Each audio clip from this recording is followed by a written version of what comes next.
Добро вечер. Вонредна политичка анализа.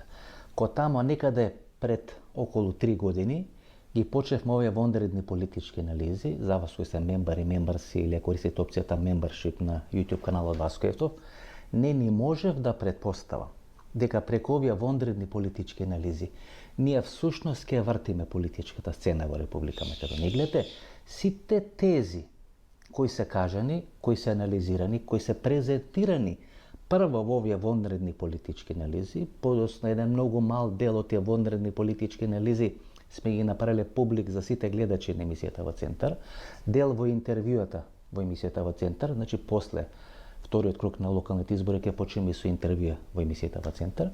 Значи сите тие тези првенствено или прво биле пласирани тука во овие вонредни политички анализи. Денес никој не прашува која е кафетин коалицијата. Гледате, во општина Карпош. Денес никој не прашува Скопје на вода дали е реално или не е реално. 7.000, 8.000 станови, згради, илјадници метри квадратни во Скопје на вода.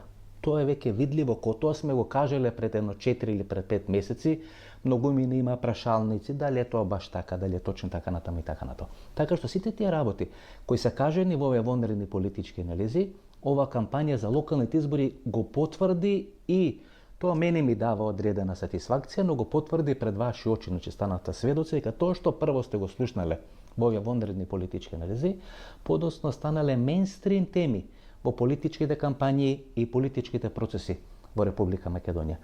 Сега имаме 3,5 вонредни политички анализи кои во исто време ми се во глава и требаше да се избери со која да се почне. Едната е за Венко Филипче или за СДСМ, втората е за Христијан Мицковски, третата е за Христијан Мицковски, Али Ахмети и Дуи, и тоа испреплетување на тие односи што може да донеси и какви политички разврски, и четвртата е 5 или 6 лидерски политички кариери. Беа ставени на коцка на овие локални избори, кој како ќе заврши, кој ќе излези како победник, полковник или покојник на сите тие процеси во Република Македонија. Вечерва ќе почнеме со Христијан Мицковски, со ВМРО ДПМН, но првенствено со Христијан Мицковски. Четврток или петок ќе биде за СДСМ и за Венко Филипче. Вторник некаде ќе биде за Христијан Мицковски, Али Ахмети, каде ќе сместиме таа за 5 или за 6 политички лидери, ќе видиме дали ќе биде и таа вонредна политичка, не дали ќе биде редовна, ќе видиме. Ајде вечерва да почнеме со прашањето или да побараме одговор на прашањето: кои се тие 140.000 гласови кои се намалени како резултат на ВМРО ДПМН во споредба со пред 15 или 16 месеци, освоени на парламентарните избори 2024 година, ги нема на локалните избори 2025 година. 303.000 гласови освоија Христијан Мицковски. На претходните локални избори на советнички листи, нели тамо кај што се гласа за политичка партија, имаше некаде околу 320-321.000 гласови. Љупчо Ѓорѓиевски паѓа со нешто помалку од 300.000 гласови на изборите 2002 година.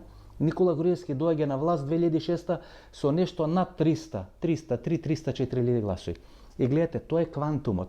После безмалку 20 години, 19 години од Никола Груевски до локални избори на Христијан Мицковски, ВМРО-ското гласачко тело не е зголемено. Имала одредени пикови до 480-490.000 гласови, бидејќи Никола Груевски од ВМРО ДПМН не направи политичка партија, туку направи политичко движење и тоа беше суштината на функционирање на Никола Груевски. И имаме сега Христијан Мицковски. Кои се тие 140.000 гласови? На 3 изборни циклуси, тоа се локалните избори 2021, парламентарните, не ги анализирам председателските, парламентарните избори 2024 година и локалните избори 2025 година, Христијан Мицковски и ВМРО ДПМН се изненадени позитивно или негативно од резултатот на тие избори. Зошто се изненадени?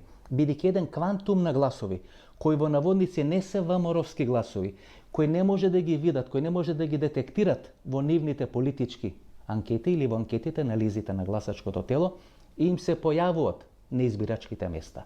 Гласат или не гласат за нив. И затоа се изненадени од резултатот на овие избори, во овие 3 изборни циклуси, како што се изненадени и сега на локалните избори. Најголем дел, да не речеме, или еден поголем дел од тие 140.000 гласови, се првенствено лево ориентирани гласови. Се првенствено гласови од спектарот, од сферата, од гравитацијата на СДСМ, десно, односно лево центар гласачи во Република, блиски до Сорос или блиски до некои невладини сектори, биле против Никола Груевски, така натаму и така натаму. На ланските парламентарни избори, тоа е најеклатантно изразено, гласаат против СДСМ, гласаат за Христијан Мицкоски, првенствено со задача и со желба Христијан Мицкоски да има поголема политичка тежина, поголема политичка сила, да расчисти со Дуи, да расчисти со Али Ахмети. После 15 месеци најголем дел од тие гласови решија да остана дома. Ке рече дека се тоа гласачи кои во некои изминати изборни циклуси гласале за СДСМ, на минатите парламентарни избори сакале да го казнат СДСМ, брутално го казнија СДСМ на Миле Зечевиќ и Димитар Ковачевски и сега одлучија да останат дома. Тоа е лошо за ВМРО-ДПМН, тоа не е добро за СДСМ, бејќи тие гласачи кои стана дома 140.000 гласачи, ако еден добар дел гласа за СДСМ немаше да има 125, имаше 180-190.000 гласови, ќе беше некаде тука до резултатот на Љубомир Фрчковски на претседателските избори 2008-2009 година, но тие гласачи веќе може би трајно нема да гласат за Христијан Мицкоски за ВМРО-ДПМН. Му е дале шансата, според нивно толкување, нивно мислење не е искористил таа шанса и решиле да остана дома. Не гласат за СДСМ, не гласат за ВМРО-ДПМН. Тие се во најголем дел, тие 140.000 гласови. Тие гласови фалат на локалните избори кои пред 10 дена се случија во Република Македонија. Се сеќавате на оној спот, мислам, Бранко Црвенковски, локални избори 1996 година. Може би парламентарни избори 1998 година, че тука или 1996 или 1998 година. Кога говори пред своите сопартици, нели, и ја парафразира она негова мисла, што кај ни е партијата ако ја изгубиме државата. Знаете ли што е суштината на овие локални избори? Што ке ни е победата на ВМРО-ДПМН или џабе е победата на ВМРО-ДПМН ако Кафетин коалицијата не победи на локални избори во општина Карпош?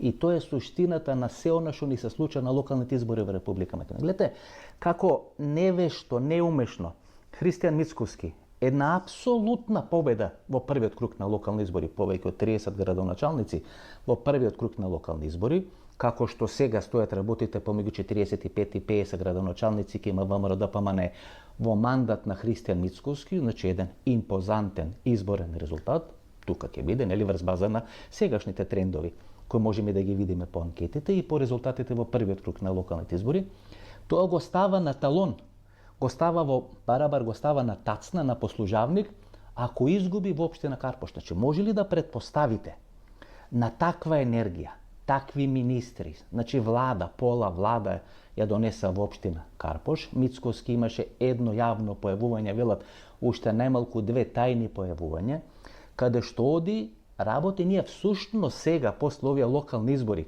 посебно во општина Карпош, точно знаеме кој е кој, не во ВМРО-ДПМН, туку во пирамидата на власта.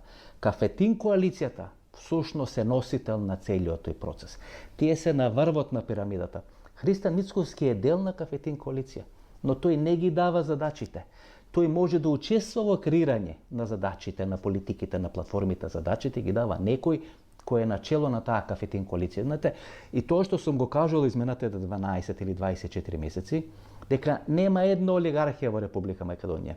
Има најмалку 2 или 3 олигархии во Република Македонија, а дека во моментот како одредена сраснатост на власта под контрола на Христијан Мицкоски и Кафетин коалицијата, таа е кракот на олигархијата кој влада, кој е доминантен тука во Република Македонија, и тоа го гледаме на локалните избори во општина Карпош. Тамо ќе биде Сталинград, тамо ќе биде или пирова победа на власта, бидејќи власта е донесена сега до одредено рамниште да не избира средства да победи на локалните избори во општина Карпош. Вокабуларот го смени. Велат ке победиме вака или така, а после изборите ќе има расчистување со криминалот, со одговорност и така натаму и така натаму. Неколку места ќе бидат клучни, да пример нерези или не знам злокуќани. Значи не е клучно тамо тие луѓе, роми, албанци или од било која националност, да гласат за ВМРО-ДПМН. Тамо сака да им ги земат пасошите, сака да им ги земат личните карти, да не гласа за Стефче Кимовски. Аз и Стефче Кимовски не разговараме веќе неколку години. Меѓутоа, гледате, што ќе се случи, си го поставам тоа прашање, сум воопште наредом. Ако Стефче Кимовски 1% да му се шансите. Сепак да победи или да има добар резултат на градоначалнички избори во општина Кафетин. Гледате, цела Кафетин коалиција. Пола влада на Христо Мицкоски, премиер на влада и така натаму, вклучени во кампања против еден Стефче Екимовски. И има уште две работи, уште две прашања кои ни се многу битни, тука рамката на почетокот на вонредна политичка анализа, веќе стигнавме до 10 минути. Клучно дека еден битен играч од Калето, да не речем американската амбасада, пред време не испратен во политичка пензија. Частеше, се радуваше дека ќе замени во пензија 2027 година, ќе замени 2025 година. Сега се обидува да најде некаков аранжман, за да не може да се пресели во Охрид, да остане до 2027 година тука во главниот град на Република Македонија. Учествуваше во ставање на луѓе на црн лист, еден голем дел од неговите пријатели, вклучително и Стефче Екимовски сам си го стај на американската црна листа, ќе биде пред време политички пензиониран. Тоа ќе има многу битно влијание на политичките процеси, бидејќи директно или индиректно тој беше дел на таа Кафетин коалиција. Кафетин коалиција која очигледно владее денес во Република Македонија. И под број 2 имаше свадба во семејството Верушевски, помалиот син на Зоран Верушевски. И сите вие ќе претпоставите дека можеби Зоран Заев е кум или дел на тоа кумство со Зоран Верушевски, не. Припадник, највисокиот репрезент на Кафетин коалицијата, беше кум на свадбата на помалиот син на Зоран Верушевски. Гледате како се сраснува удба, безбедносните структури, тие безбедносни милија кои јас ги нарекувам реслови, кои владаат со Република Македонија 33-34 години и представници нова Кафетин коалиција. И сега мислам дека ве јасно за каков мастадонт на пари, финанси, мок, безбедносни структури, политички влијанија, зони на политичко влијание се сраснати во една точка, тоа е Кафетин коалиција. И сега второто ниво, составено 3 точки на таа рамка, нели, која се прави некаква обланда на вонредната политичка анализа. Одете на онија фотографии или видео од прославата на 23 октомври. Христијан Мицкоски во средината, од неговата десна страна представникот или потпредседателот на македонскиот парламент Антонио Милошевски, па вице-премиерот Александар Николовски, па вице-премиерот Иван Стојлковиќ, тоа е значи десната страна на премиерот Христијан Мицкоски. Од неговата лева страна претседателката на државата Гордана Селјановска-Равкова и на големо изненадување првиот човек на јавното обвинителство на Република Македонија Лупчо Коцевски, до него гувернерот на Народната банка Трајко Слаевски.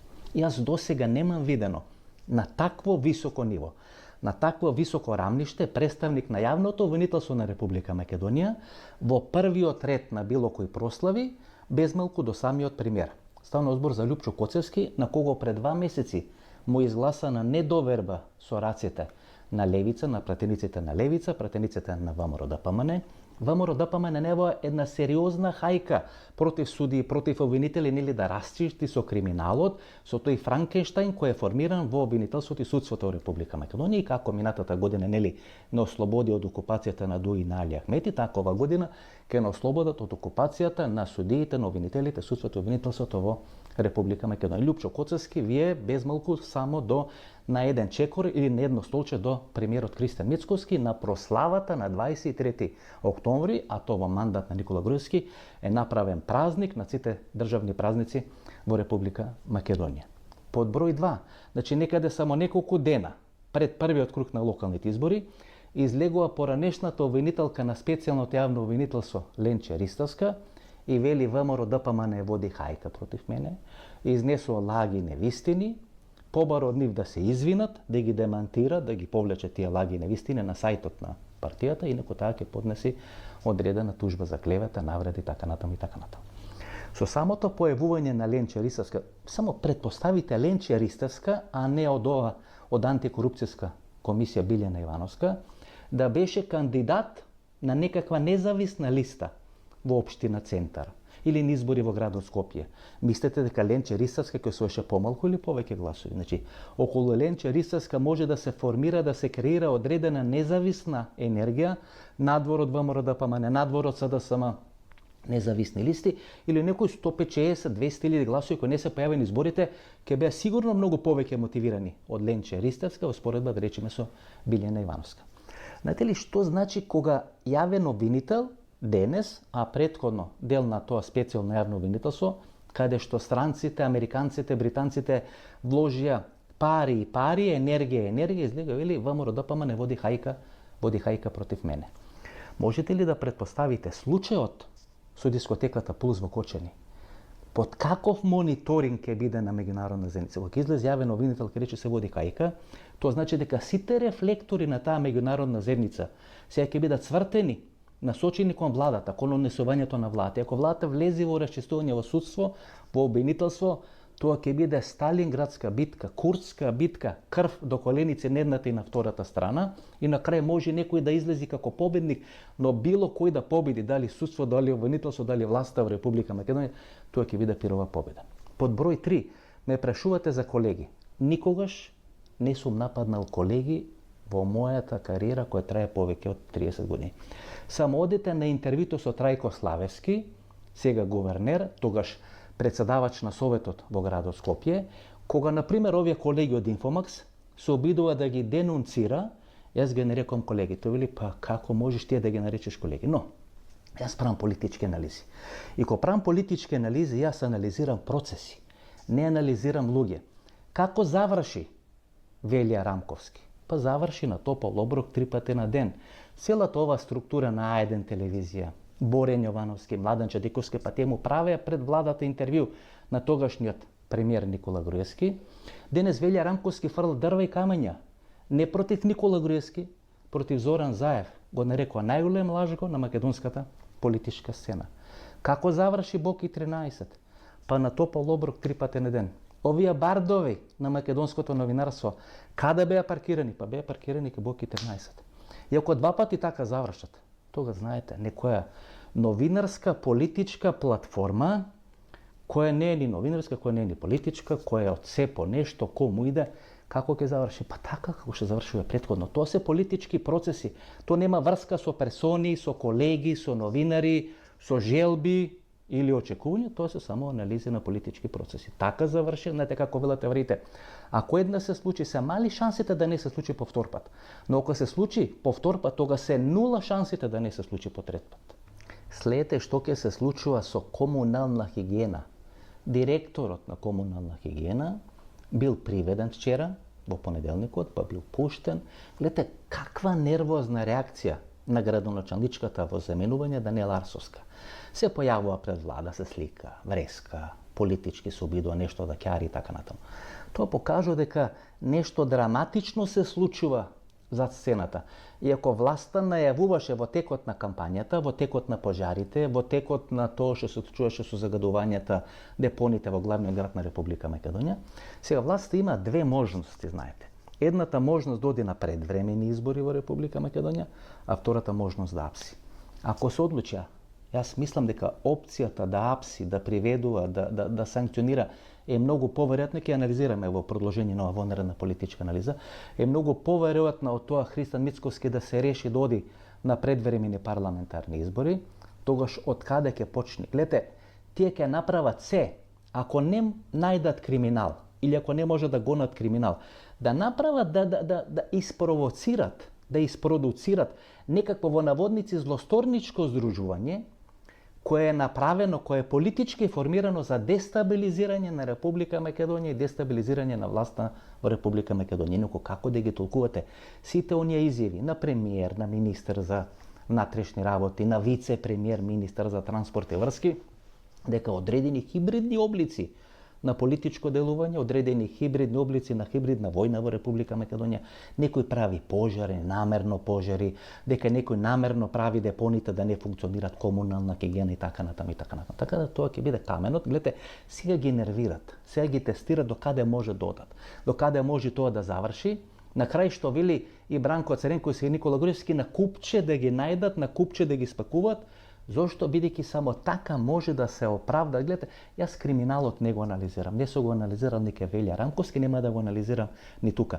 Но ако влезат во еден процес да најдат виновници за пожари, виновници за загадување, виновници за политичко организирање, да биде дестабилизирана власта и државата, тогаш ќе почнат од општина Сарај. Еден лидер, поранеше лидер на ПДП, беше појавен на подкаст на националната телевизија, Кажуваше одредени работи, правеше политички анализи, кажа свој став за многу процеси, но клучно зошто беше поканет да фрла дрва и камења по Блерин Беџети. Гледате, Блерин Беџети беше дел на огнените момци, не заврши сюжет меѓите, се врати кај Али Ахмети и се смета дека има многу битно влијание на функционирањето на главниот град на Република Македонија во мандатот на Данела Арсовска. Такво фрлање дрва и камења против Блерин Беџети, јас мислам дека другиот ден ќе му тропнат на врата на Блерин Беџети и ќе го однесат на топал гулаш или топал оброк 3 пати на ден. Кога ќе направите една таква парадигма, кај што ќе подготвите топовски, со тенкови, со топови, со артилерија, ќе подготвите терен, за да може пешадија во наводници да влезе на терен, односно да биде некој приведен, да биде санкциониран политички, криминално или било каде во некоја друга форма.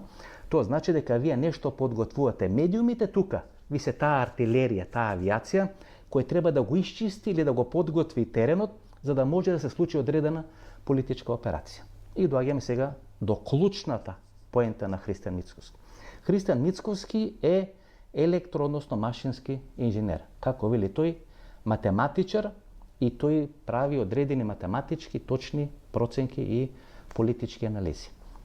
Во секој момент, значи без разлика 50, може и 100 градоначалника да освои во Република Македонија, него во еден дел на мозокот ќе му тлее, ќе му биде присутна цифрата минус 140.000 гласови. Знаете, помалку 140.000 гласови денес во споредба со пред 15 или 16 месеци. Можете ли да предпоставите каков товар ќе биде тоа за Христијан Мицковски? Така што сега Христијан Мицковски има две можности. Да оди на предвремени избори, да го сопре трендот на намалување на резултатот на ВМРО ДПМН, но тоа е ризик.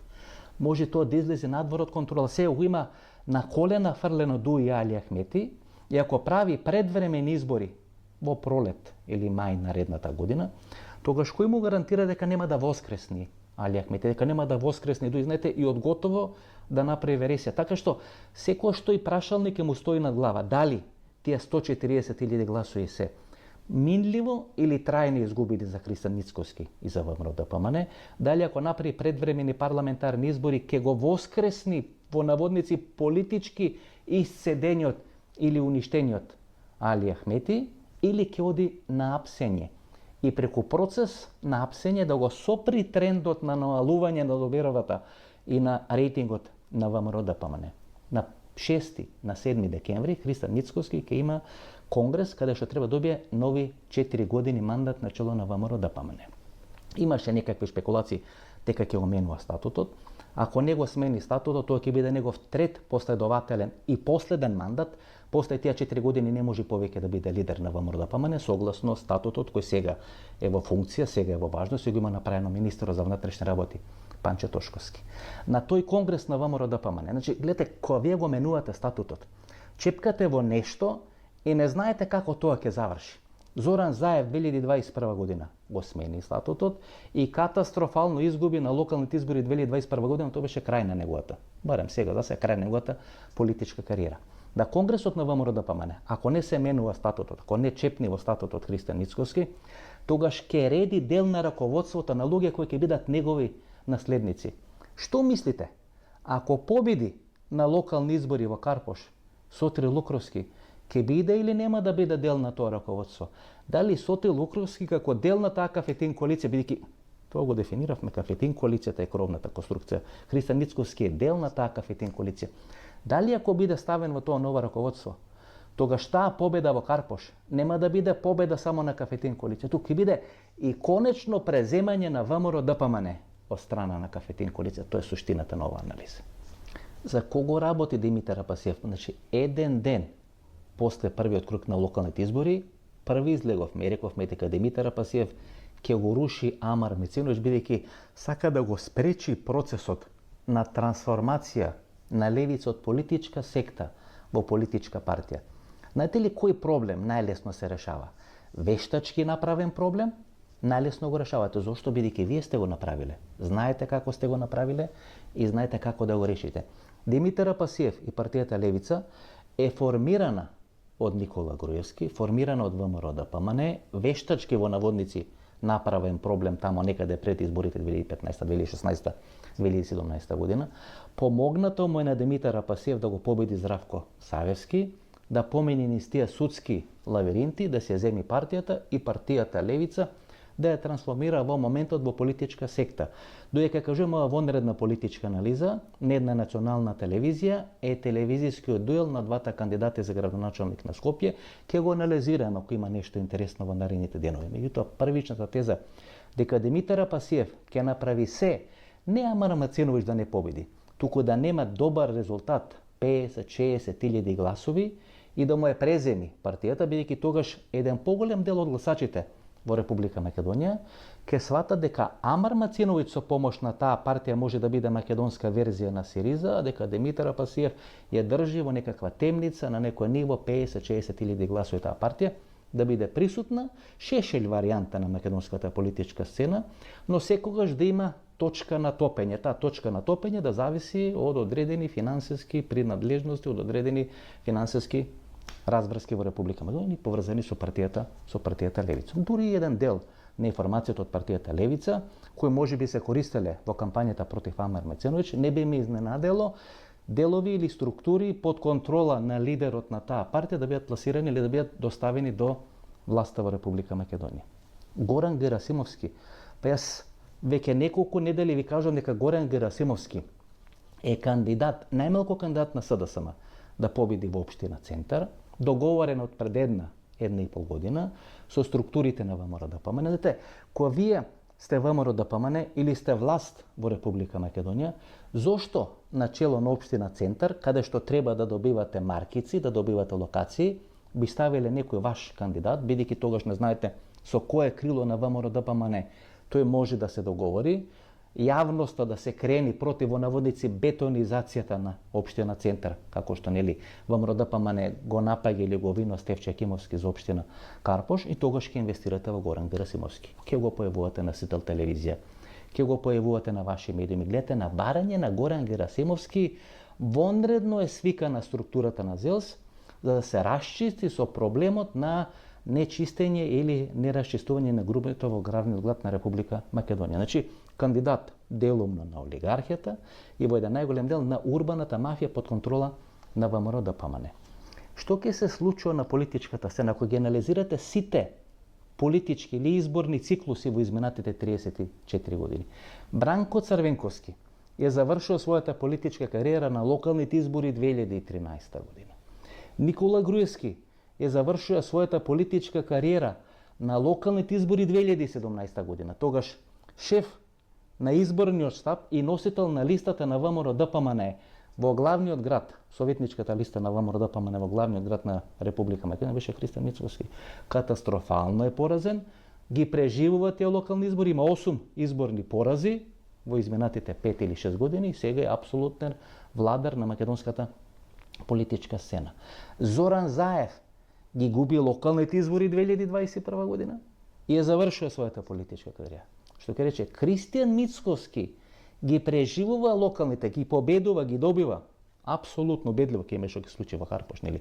Ќе биде нели клучно што ќе ни е или џабе е победата на ВМРО-ДПМН ако Кафетин коалицијата не победи во општина Карпош. Значи, Христијан Мицкоски ги преживува, апсолутно ги победува локалните избори 2025 година. За 4 години, најмалку 4 години ја продолжува својата политичка кариера на чело на ВМРО-ДПМН. Зошто? Бидејќи некој има други очекувања од Христијан Мицкоски. Какви очекувања? Тоа ќе го објасниме, ќе го анализираме во таа анализа на тие односи Али Ахмети, Христијан Мицкоски. Мислам дека тоа ќе биде суштината, срцевината на политичките процеси кои ќе се случат во Република Македонија. Мислам дека кажавме многу работи. Мислам дека сега ви е јасно и Кафетин коалиција, како функционира власта и како се поделени зоните на влијание, како е направена таа коалиција. Интерес на Никола Груевски, интерес на Христијан Мицкоски, интерес на Сашо Мјалков, Кафетин коалиција и така натаму и така натаму. Не знам зошто јас сметам дека најголем губитник, тоа ќе анализираме за 3 или за 7 дена, дека најголем губитник на овие локални избори во Република Македонија не е Али Ахмети.